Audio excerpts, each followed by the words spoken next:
I'll introduce myself and my co-presenter. My name is Ty Songen, and I'm a sales engineer here at Stardog. And my co-presenter is Jason. Jason, would you mind introducing yourself? Sure, yeah. Hi, I'm Jason Rogers. I'm a software engineer at Stardog and the lead of the Stardog Studio team. You'll be seeing some of Studio during this presentation. Thanks, Jason. So the agenda for today is first we'll be giving an introduction to GraphQL. We'll talk about the problem that it solves at a high level and how it works generally. And then we'll give an overview of Stardog. And similarly, we'll talk about the problem that it solves and how it does so. Then we'll go over some of the basics of GraphQL. We'll look at the structure of a GraphQL query. And finally, we'll do some demonstrations of querying Stardog with GraphQL and get into some of the extensions that Stardog provides for querying with GraphQL.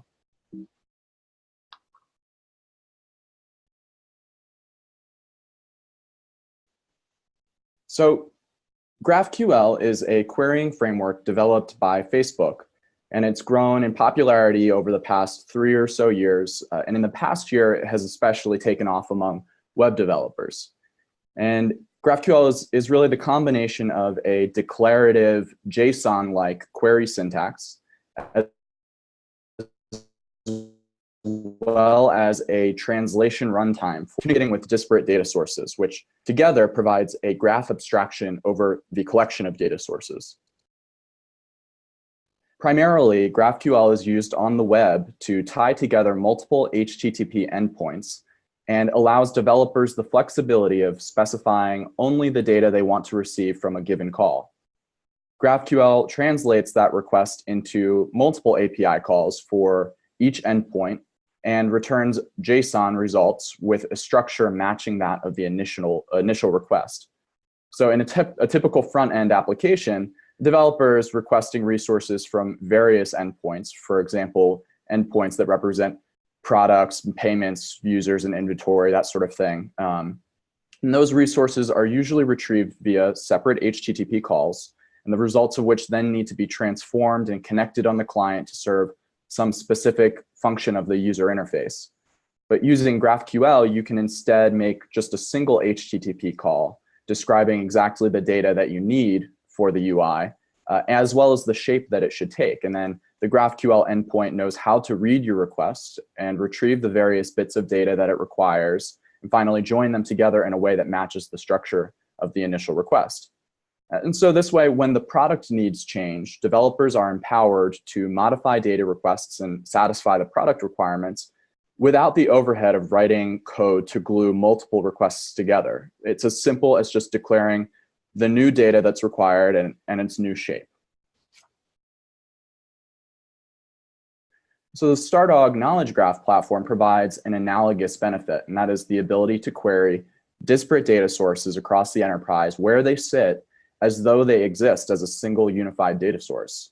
Instead of having to manually make separate queries to various different data sources, typically using different query syntaxes like SQL or Gremlin or CQL, and then finally transform and aggregate that data manually somehow, Stardog allows you to map your data sources to one another just one time, and then retrieve data from all of them using a single query with a single syntax, for example, either SPARQL or as we'll look at, GraphQL. The problem of data segregation is particularly prevalent in the enterprise data landscape, where data is frequently scattered across numerous data sources and largely described by rigid and disparate schemas. So traditionally, insights have to be gathered between those data sources via a manual effort of the sort we just described, something like writing specialized queries for each data source, manually discovering how they map to one another, and then writing additional glue code to make the connections or transformations needed to serve some client application or the end result. This is really a similar problem to the disparate data endpoints that GraphQL solves for UI developers. Data is in silos, it's in different schemas and types, and it requires additional human capital each time an application needs some combination of data from those sources. The Stardog Knowledge Graph platform solves the enterprise data silo problem in a similar way to GraphQL. A graph abstraction decouples IT concerns from the ultimate needs of the business. So a declarative data model embeds the context or a common language for the business's data in the platform layer, right in the middle, so that developers and analysts no longer need to spend valuable time writing specialized queries for disparate sources and the glue code required to make connections between them. Instead, they're able to operate at a higher level of abstraction, just describing their data needs with a single declarative, standardized syntax. The task of connecting and transforming data from the underlying sources is handled by Stardog itself. An additional layer of insight is provided by Stardog via its reasoning engine. The reasoning engine allows Stardog to infer relationships between types in the data that are otherwise just implicit. In the image on this slide, for example, we see how a few simple assertions about relationships between types and properties allow Stardog to derive a highly connected graph from some initially weakly connected data. The details of the slide aren't important for our presentation, but in the example on this slide, solid arrows indicate relationships that are explicit in the data, and dotted arrows indicate relationships that Stardog's able to infer. So we've mentioned reasoning, which is a fundamental feature of Stardog's support for the SPARQL query language. Now let's explore a few differences between SPARQL and GraphQL. So SPARQL offers the high level of expressivity that's required for deeply analytical queries that fully take advantage of the Stardog platform's reasoning engine. And this is partly because SPARQL is built to interact with data sets that define ontologies and rules about the relationships of things. SPARQL is also standards-based, it's vendor-neutral and tailor-made for interacting with other standards-based languages such as OWL and Turtle, where data is represented as a series of statements describing relationships between nodes and edges in a graph. And this way of representing data allows an enormous amount of flexibility and expressivity. With Stardog SPARQL support, for example, you can write queries that perform interesting tasks such as selecting all the entities that bear a particular relation to another type of entity and constructing subgraphs of entities that match particular patterns, deriving paths linking entities together across a graph, and so on.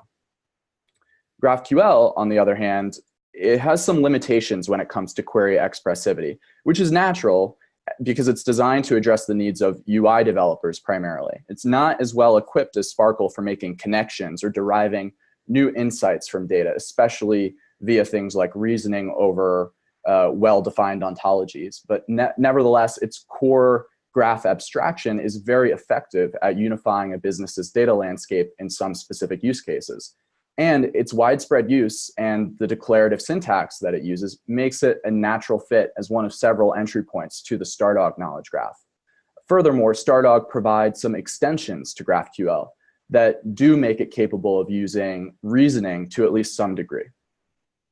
So we'll be going into some deeper examples, but before we do, because Stardog's core languages and GraphQL both work with graph abstractions, there's a natural mapping between some of the terminology used in each. So in case some of you folks have familiarity with one language or the other, we'll quickly go through this map. So in RDF, in the world of Stardog, the nodes and edges in the graphs are described as nodes and usually properties. In GraphQL, these primitive types are called objects and fields. Likewise, in RDF, when something is a class or a type of thing, we call it a class. And in GraphQL, it's simply called a type. And the type keyword is used to assert that something is a class. And finally, in RDF, if something has a literal value, it's called a literal. And in GraphQL, we just call this a scalar.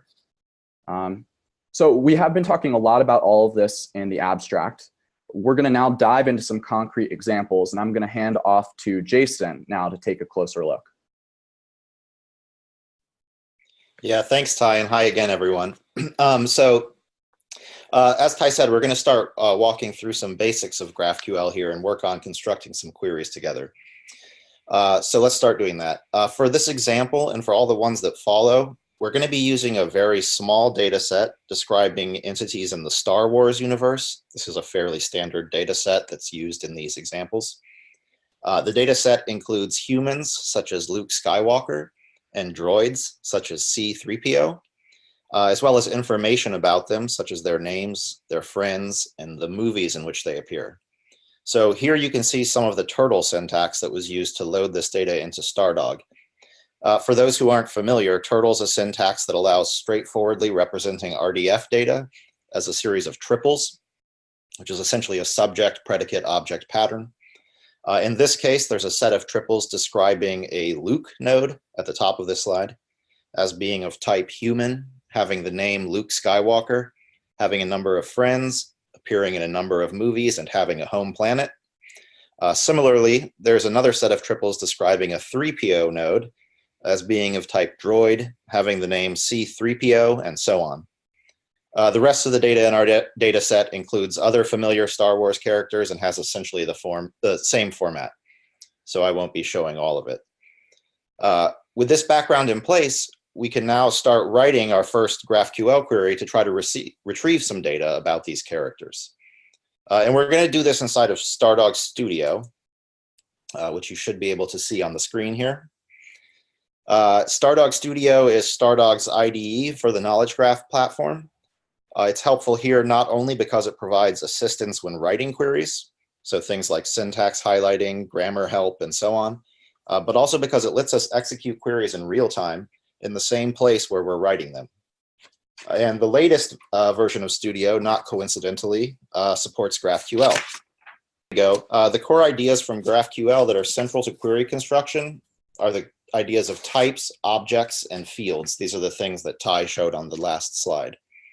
Essentially, in GraphQL, you make a request declaring the types of things you want to receive and the fields in which you're interested, and your single GraphQL endpoint will return exactly what you requested. So for our first query, the type we're going to be interested in is the droid type, and the field we're going to be interested in is the name field. As Ty also mentioned, GraphQL queries have a JSON-like structure. So here in Studio, I'm going to begin this query just step by step to piece our first one together. And we'll begin it with a brace, which if you're familiar with JSON, would not be surprising to you. So we have a brace here. And the next thing we're going to do is simply write droid. A droid is a way of requesting the droid type. We're going to add some more braces, and inside of a nested block, write name. This is essentially specifying that we want the name of droids to show up in our results. And finally, we'll also specify that we want to see the droid's friends, the friends object for the droid. And we'll specify that we want only the friends' names as well. So, okay, we've written our first GraphQL query here. And we'll talk about it a little bit more in detail just to make sure we understand all the pieces. So going back to our slides here for a moment, let's walk through it visually just to make sure we understand how it's going to be interpreted. Each key in the JSON-like structure here represents some item in the graph abstraction. So in this case, the query is beginning, as I mentioned, with all things of type droid. So it's saying, give me all droids, and specifying that we'd also like the droid's friends, and that for each thing retrieved, we really only want their names. So that's a basic breakdown of the query. And the results of this query look something like this. It's shown on the slide here. And here I'm showing only the results for R2D2 since there's a bit more that could be shown on the screen. So just as expected, we see the name of the droid. That's down toward the bottom here, R2D2. And the name of the droid's friends. You can see them here. So that's Luke, Han, and Leia. So just at this point, it's worth noting that the results we've received have essentially an identical structure to the requests that we made for them. So in this data array, the top level object is a droid, okay, for which we received only his name and his friends, for whom we also received only their name fields. So as we mentioned earlier, this is one of the ways in which using GraphQL can be beneficial. It lets you declare the data you want in the structure you desire, and the result of the query evaluation has an analogous structure. As we've also mentioned, another benefit of GraphQL is that it lets you retrieve data from various sources via a single query to a single endpoint. So to make this more clear, suppose we modified our previous query just slightly to say that we'd also like the appears in field for each droid. So on the slide here, you can see that in between name and friends, I've added appears in. The appears in field represents the movies in which a particular character has appeared. So with this query, we'd be requesting the names of all droids, as well as the names of their friends, and the movies in which each droid appears. And the result of the query looks like this. As you can see, we now have the previous data we requested, and also the movies in which the droid R2-D2 has appeared. So there they are right there, and you see Jedi, New Hope, and Empire. And the reason I'm mentioning this is because in a traditional application architecture, retrieving data about a droid's friends on the one hand and the movies in which the droid appears on the other would typically require 2 independent queries and also 2 HTTP requests, or maybe more. A web application interested in this data, for example, might first make a request to some movies resource, passing in the ID of the droid, R2-D2, and then make additional requests to some characters resource with the IDs of the droid's friends, and finally merge together the retrieved results on the client side. But using GraphQL, the client-side work is reduced to just a single query that retrieves all of and only the data needed in exactly the structure it was desired. So just to see this all work in real time all the way through, let's make the same change we just discussed in Studio and see that the results are what we expect. So I actually have some of these already pre-created in Studio, so I'll just open them up. Here's my query for droids with their names, the appears in field, and their friends. I'm going to choose my GraphQL webinar database and click run. And I see the results down here at the bottom of the screen. And they're what we expected. They match exactly to what was shown in the slide. As you can see here, there are other droids as well. So that wasn't all able to be shown. But okay, so just to summarize quickly those basics, we saw that GraphQL has a declarative syntax that lets you describe the shape of desired data and get back exactly what you want. And it provides an abstraction that makes retrieved data from disparate HTTP endpoints appear as though it all comes from one and the same source. And as Ty mentioned, Stardog provides some analogous benefits there. So let's now talk more specifically about querying Stardog with GraphQL. One key benefit of Stardog's GraphQL support is that you can use the GraphQL queries that you're already familiar with out of the box. And in fact, we've already been doing this with Studio. We executed this query on this slide and got back results that we wanted. Let's just quickly go back and do that again, just to note that we really are querying an actual Stardog database with GraphQL. So of course, you saw me in Studio here, select my GraphQL webinar database. This is the database that I loaded with this turtle file that we saw before.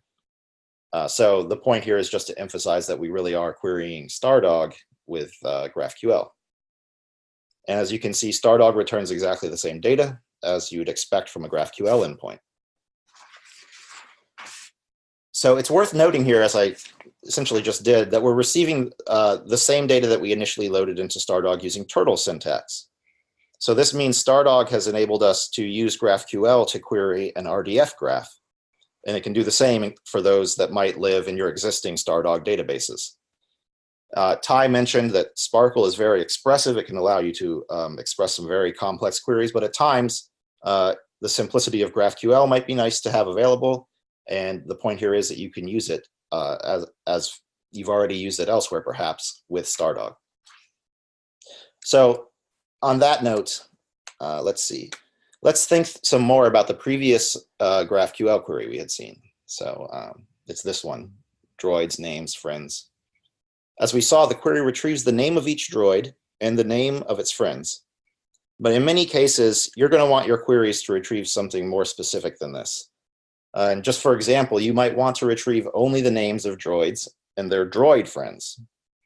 This kind of query is easy in SPARQL, but it's not supported as readily out of the box in GraphQL. Fortunately, Stardog provides a number of extensions to GraphQL. These are called directives in GraphQL terminology that enable more powerful querying of your existing data.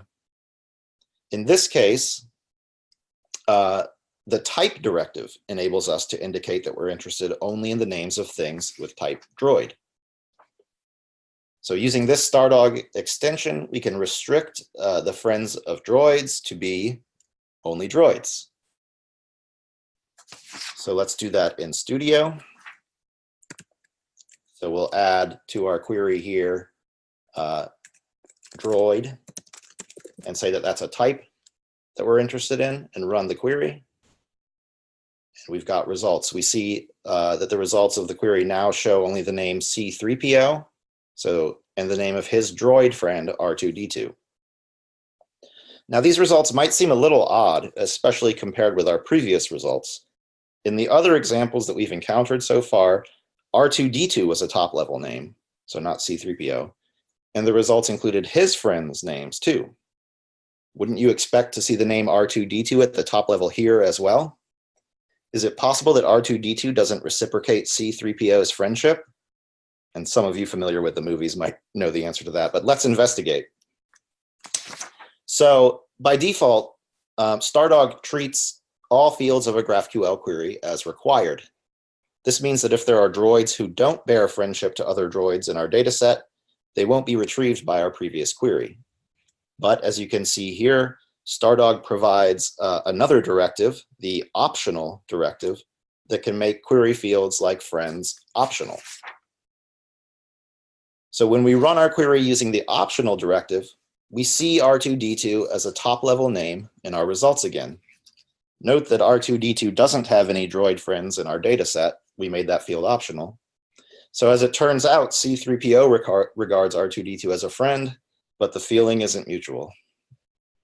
So just for completeness sake, let's do this in Studio and see that we get the same results. So here I've got a query with the optional directive added to the friends field. And when I run it here, I see the same results as were shown in the slide. Okay. So let's see. Let's try another query. Suppose we wanted to get the names of all humans and all droids. So technically, humans and droids are both types of characters in Star Wars. And Stardog's data model allows us to describe this type of relationship between types. All we'll need to do is add 3 more statements to our initial data. So up at the top of this slide, I've got some more turtle syntax. We can insert this into our Stardog data to assert that character is another class we can query. And we can assert that human and droid are both subclasses of character. So this turtle syntax allows us to define special relationships between types in our graph abstraction. Now, it would be nice if we could then use a simple GraphQL query to retrieve the names of all humans and droids by simply requesting the names of all characters, as in the query on this slide. So this query appears at least to be saying, give me the name field of all characters. But when we execute this query, we actually get no results. So let's run this through in Studio just to make it all clear. So here's the data that we're adding to the database, and I added it successfully. And then I'm going to query the characters, and my data array is empty. That might seem surprising, but the reason it happens is that the new items we've added to the data model require the use of Stardog's reasoning engine to connect the new character type with each human and droid in the data. So this gets to some of the reasoning features that Ty mentioned. So of course, reasoning is not a feature of GraphQL. This is another place where Stardog expands GraphQL with some special extensions. So in standard GraphQL, you can pass variables along with queries as a separate payload, a payload such as the one currently shown on the slide here. Stardog accepts these GraphQL variables just as any GraphQL endpoint might. And when you pass a special variable named @reasoning, Stardog knows to toggle its reasoning engine on or off for that particular query based on the variable's value. In Stardog Studio, this is as easy as flipping the reasoning toggle on or off in the query toolbar. Studio will handle passing the reasoning variable and setting its value correctly for you. So querying Stardog with GraphQL is especially convenient in Studio. Let's see what the results of this query are when we turn reasoning on. So here I'm showing the results on the slide. When we run the query with reasoning, Stardog now understands that by asking for characters, we're asking for the collection of all humans and droids. Stardog knows that Luke, Han, and Leia are humans, that C3PO is a droid, and that both humans and droids are kinds of characters. In our results, therefore, we get humans such as Luke, Han, and Leia, but also droids such as C-3PO, just like we wanted. The Stardog reasoning engine has drawn out implicit connections and thereby included the names of both droids and humans in the results. This is a part of the reason that Stardog is called a knowledge graph rather than just a graph database. So in addition to storing data as a graph, as we've seen, it also provides tools for traversing the graph and discovering connections in your data. And we think that's pretty cool. So let's go back to Studio and just run this query live to see that it works as expected. Here, again, all I have to do is toggle the reasoning switch on and run the query again. And you can see here that I now get the data matching what was shown on the slide. Okay, so we've come pretty far, but let's now walk through one last and slightly more complicated query, just to cover a couple of other features related to using GraphQL with Stardog and gesture toward a few more of its capabilities. So suppose we want to receive the names of all humans and all droids, and for the humans, we also want to know where they were born, whereas for the droids, we want to know their primary function. Our data set happens to include these properties as fields named home planet and primary function, respectively. Only humans have home planets, and only droids have primary functions.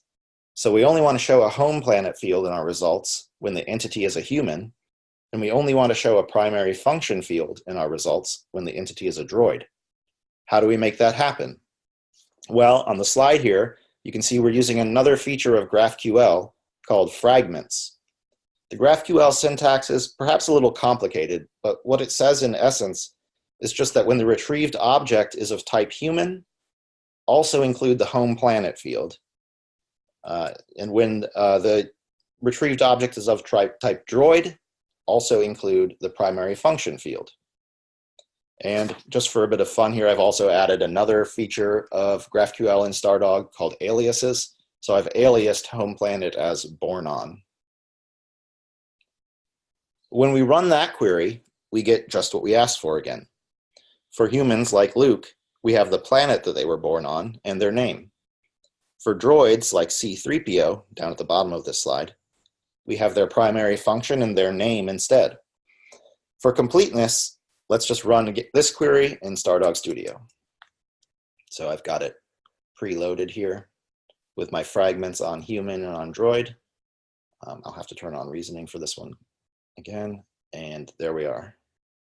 The reason I turned on reasoning was just the same reason as in the previous slide.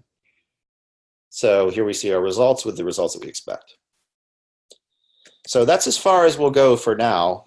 I don't want to get too much into the weeds with GraphQL, but hopefully this webinar has gone some way towards showing that Stardog's GraphQL support, and especially its extensions to GraphQL, provide lots of easy-to-use power for quickly getting insights from your data.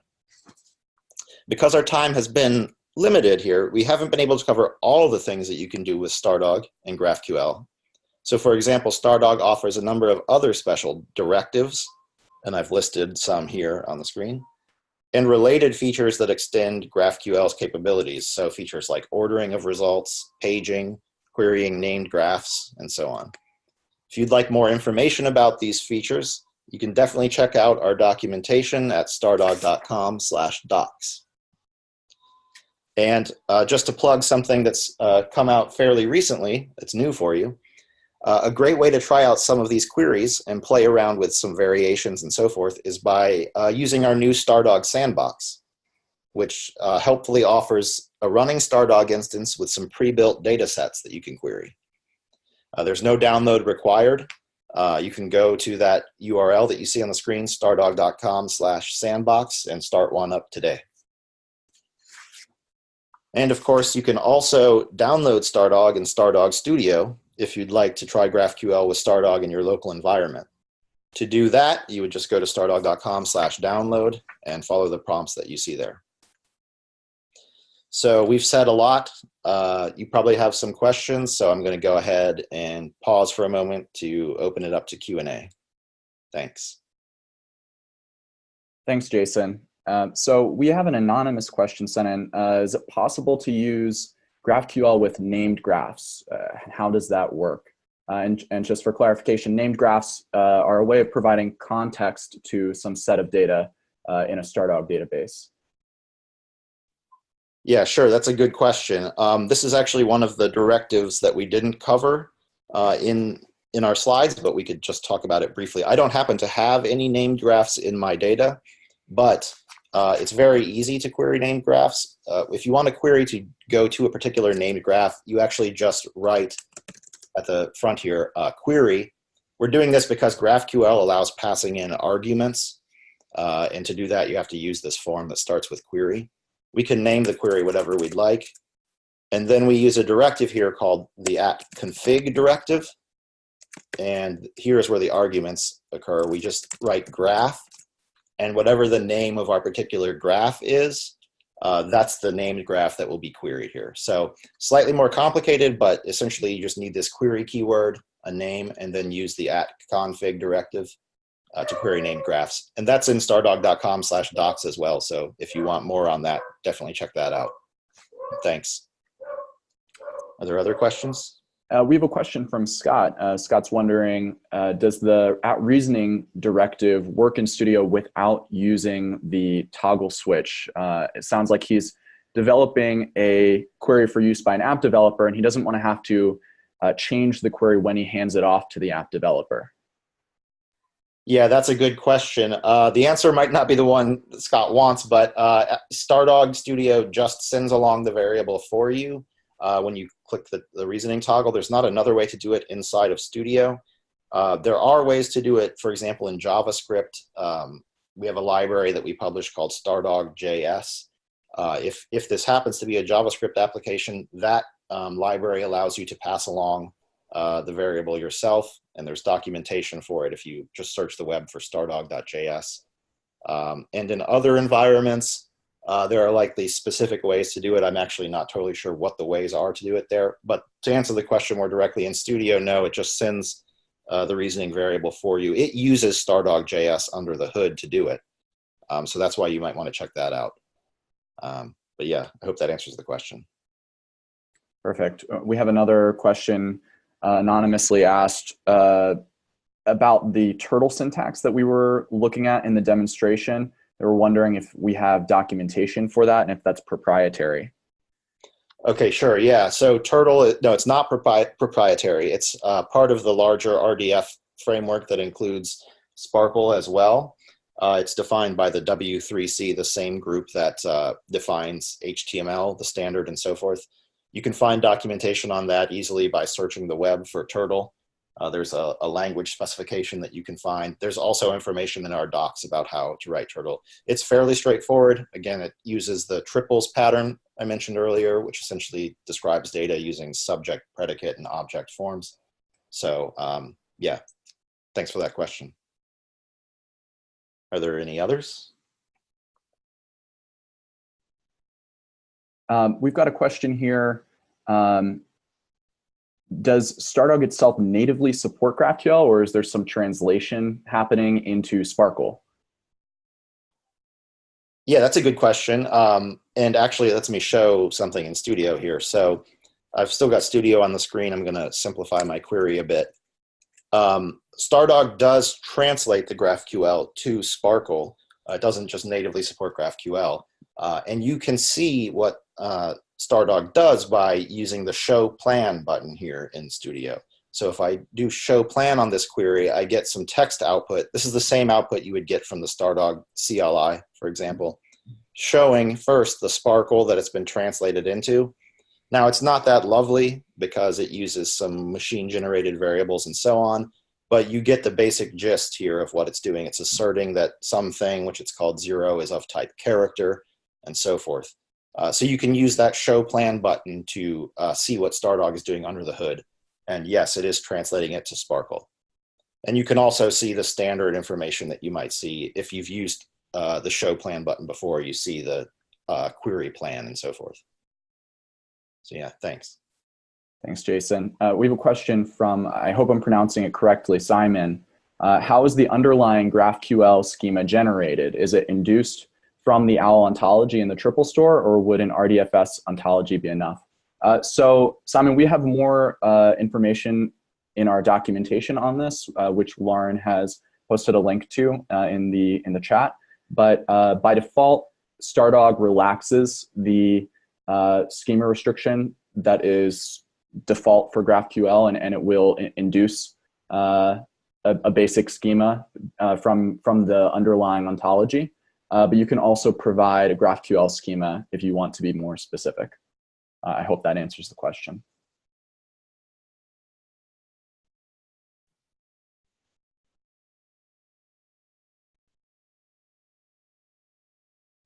Cool. Any other questions?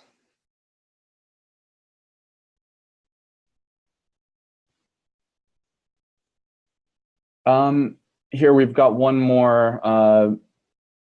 The question is, how do we use RDF namespaces? Okay, so you're clearly, the person asking this is clearly familiar with RDF. Namespaces are a concept that we haven't touched on in the webinar. But Jason, do you mind explaining how we support that with GraphQL? Yeah, sure. So there are some different ways of doing it. The basic way is, let me find a more simple query here. If we wanted, suppose we had a namespace like the FOAF namespace, FOAF. That's a common namespace used, and it has, in Turtle, you might write it like this. So it has a nose local name. In GraphQL, instead of the colon means something special. So we've just added something to Stardog that knows when it sees an underscore like this to attempt to use that prefix, that namespace. So this would be using the FOAF namespace with the nose local name. Now, I did mention there are other things you can do if the namespaces aren't defined in your data. So, for example, you want to define them inline. You can use, again, the @config directive that I mentioned. So something like this, and then you put your prefix here, and you can define your prefixes that way. That's in our docs as well. So feel free to check that out for more complicated versions of doing this, but that's the basic answer. Thanks, Jason. I think that's about all we have time for today. So we're going to wrap up the webinar now. I'd like to thank everyone for joining us this morning.